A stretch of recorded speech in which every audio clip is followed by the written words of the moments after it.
I've already signed an executive order requiring a mandatory death penalty for anyone who murders a police officer. And tonight I'm asking Congress to pass that policy.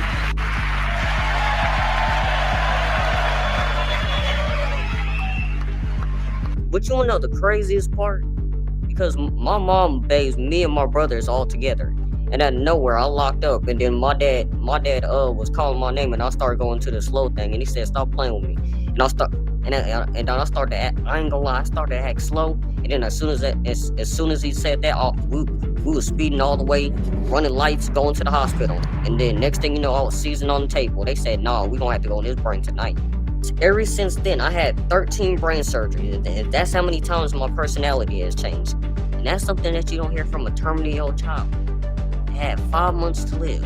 I'm gonna keep on going until my gas tank's running. And that's when God calls you home. You never know when God's gonna call you home. I wouldn't be here if it wasn't for my dad.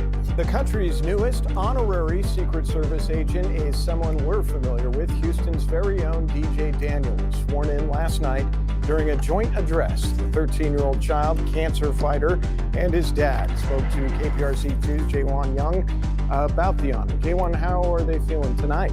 Yeah, hey there, Joel. DJ and his dad both tell me the recognition came as a complete surprise. When DJ was diagnosed with cancer, he was given just 5 months to live. That was 6 years ago, and now he continues to beat the odds. Tonight's that was very uplifting involved Houston native DJ Daniel. There he is. We've reported on this teen's fight against terminal cancer and his mission to be sworn into local law enforcement agencies. Well, now, if you haven't heard, he is an honorary Secret Service agent.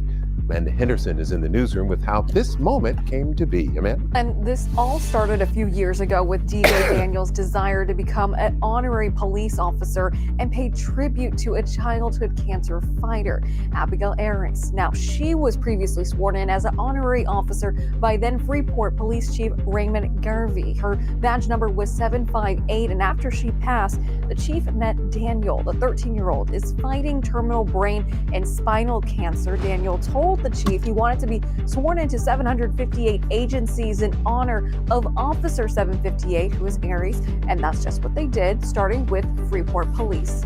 The cop sucking that can't get any worse.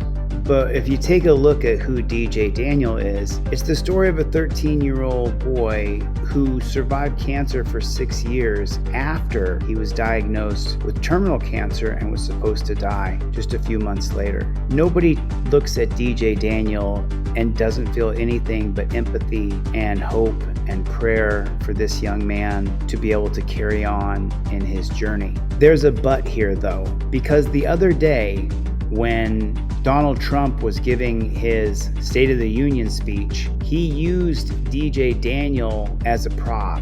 And not only did he use DJ Daniel as a prop, he first set up using DJ as a call to kill. I've already signed an executive order requiring a mandatory death penalty for anyone who murders a police officer. And tonight I'm asking Congress to pass that policy into permanent law. Joining us in the gallery tonight is a young man who truly loves our police. His name is DJ Daniel. He is 13 years old, and he has always dreamed of becoming a police officer.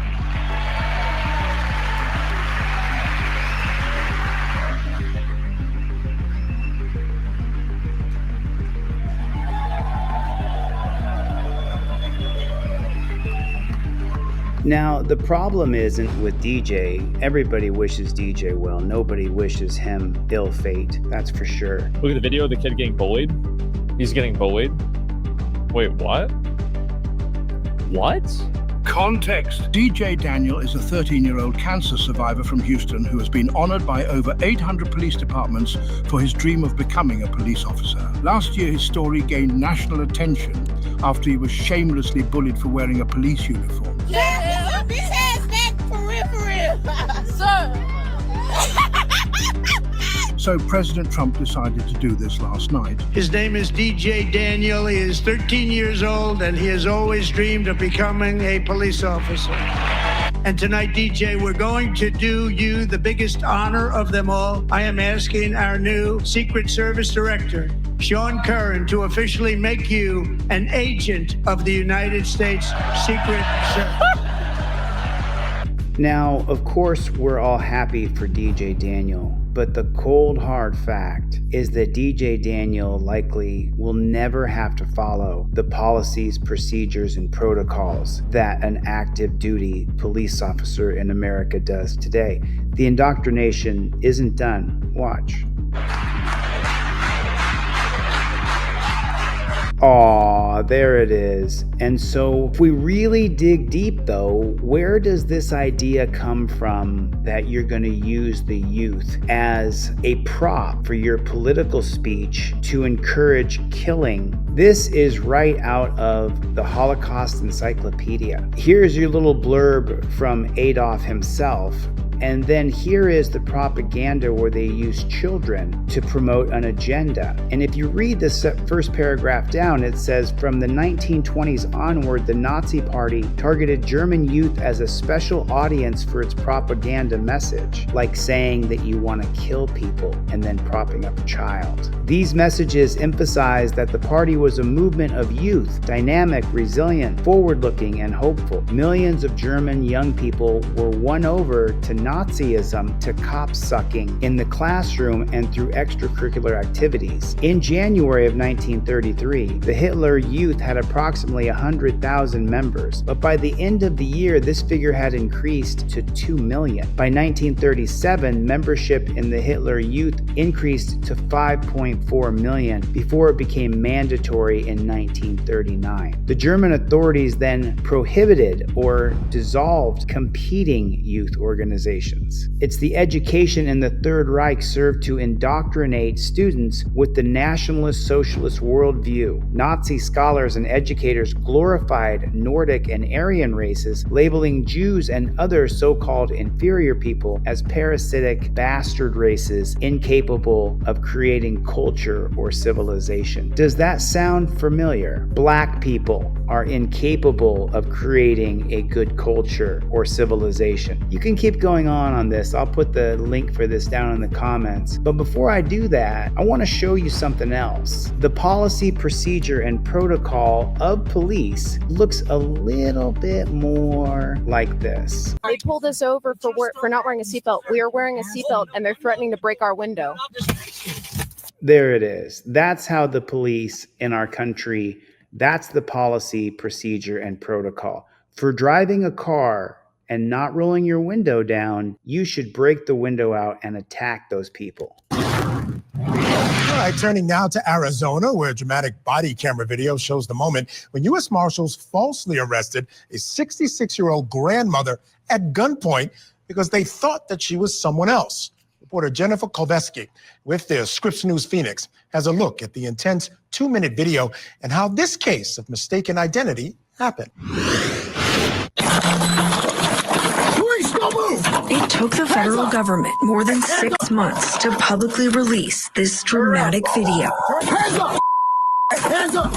Revealing visuals highlighting a significant error by U.S. Marshals. And it also proves what 66-year-old Penny McCarthy knew all along. Ever since this happened, sorry, I am so freaking disappointed in my government. It's not funny. Well, the reason why is because of this. I've already signed an executive order requiring a mandatory death penalty for anyone who murders a police officer. And tonight I'm asking Congress to pass that policy.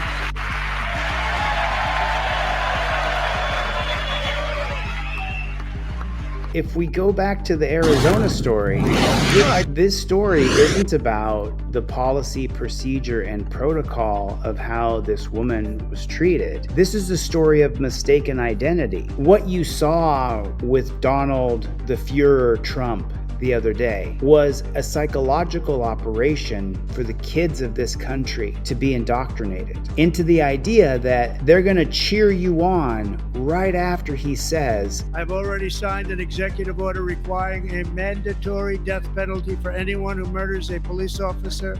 And tonight I'm asking Congress to pass that policy.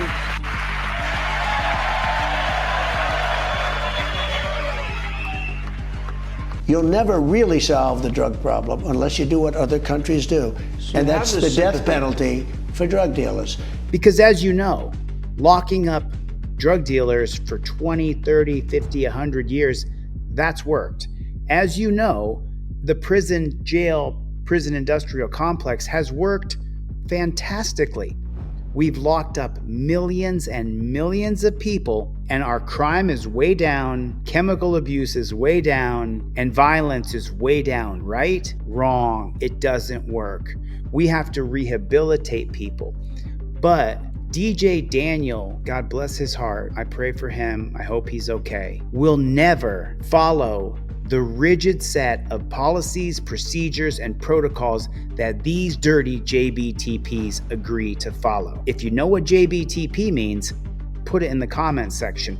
And every time you see DJ Daniel, I want you to write in the comments section, this was a psychological operation by Donald Trump. Now, I'm not one of those people who compares Hitler to Trump or Trump to Hitler.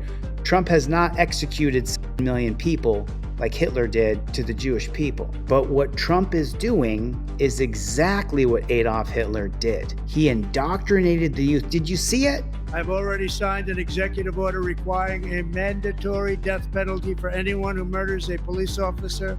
And tonight I'm asking Congress to pass that policy.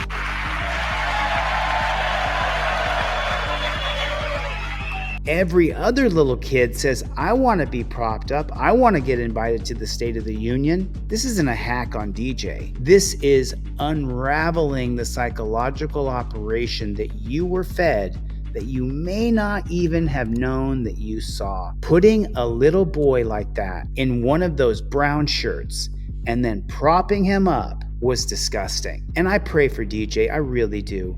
And I would never say anything derogatory, mean, or rude to a young man who's 13 years old, who's battling brain cancer. That's terrible. However, I think that you should be aware of exactly what you saw and exactly what's going on. Be very careful what you allow to go in your brain as positive or good. Let's kill drug dealers. Let's prop up children as props. The rigid set of policies, procedures, and protocols that these cops follow make ACAB. And that's a fact, Jack. I'll see you guys in the next one. Later, Gators.